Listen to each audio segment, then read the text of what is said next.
Birbhum portal. সোনাঝুরির পরিবেশ রক্ষায় বন দপ্তরের কঠোর পদক্ষেপ। খোয়াইয়ের সোনাঝুরি এবং শালবাগান অঞ্চলের পরিবেশ দিন দিন ক্ষতিগ্রস্ত হচ্ছে।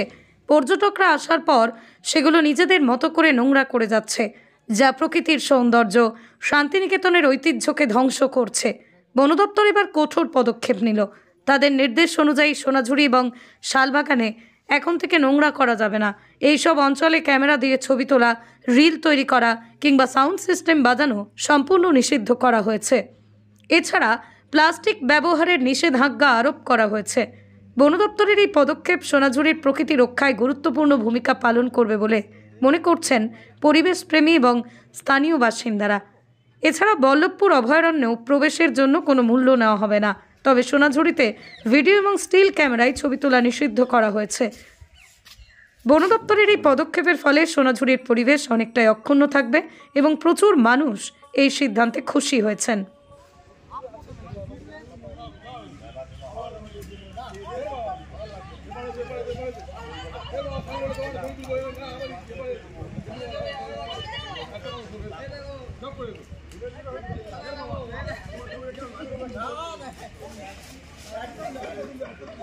এইরকম টাইপের সমস্যা ঠিক করা তো মানে কোনো কমিটি বা কোনো গভর্নমেন্ট নিজে তো ঠিক করতে পারবে না। এটা একটা মানুষদের নিজে বোঝা উচিত এই বিষয়টাকে।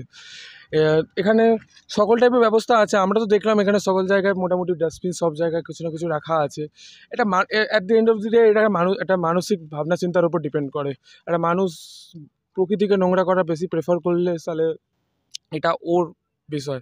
কিন্তু অবশ্যই এগুলোকে ইউজ করা উচিত, ডাস্টবিন এগুলোকে, যাতে এই অ্যাটলিস্ট এরকম জায়গা যেগুলো কাইন্ড অফ প্রোটেক্টেড, ওই জায়গাগুলোকে নোংরা করা আমার মতো ভালো আইডিয়া না। প্রশ্নটা আরেকবার যদি বলেন।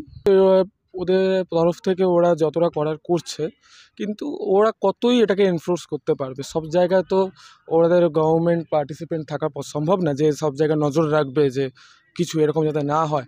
কিন্তু ওই আমাদের মানুষ যা বলবো, কিন্তু আমি অবশ্যই ওটার সাথে পুরোপুরিভাবে সাপোর্টে আছি যে ওরা যে উদ্যোগগুলো নিচ্ছে যে এগুলোকে এনফোর্স করার।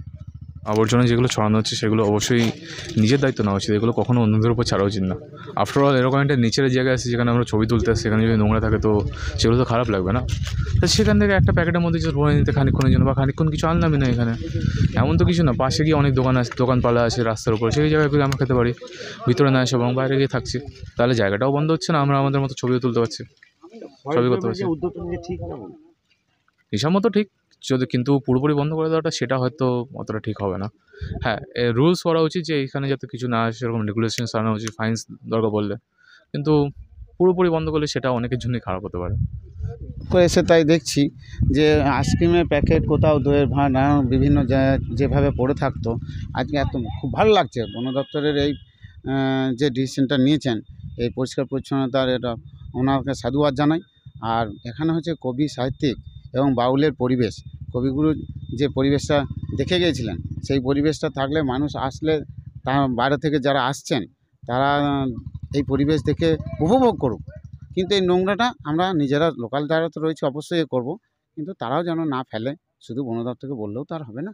কিন্তু বন দপ্তর যে ইয়েটা নিয়েছে তাকে বারবার বলছি একটা কথাই, যে সাধুবাদ জানাই। খুব ভালো লাগছে, পরিবেশটা বেশ অন্যরকম একটা।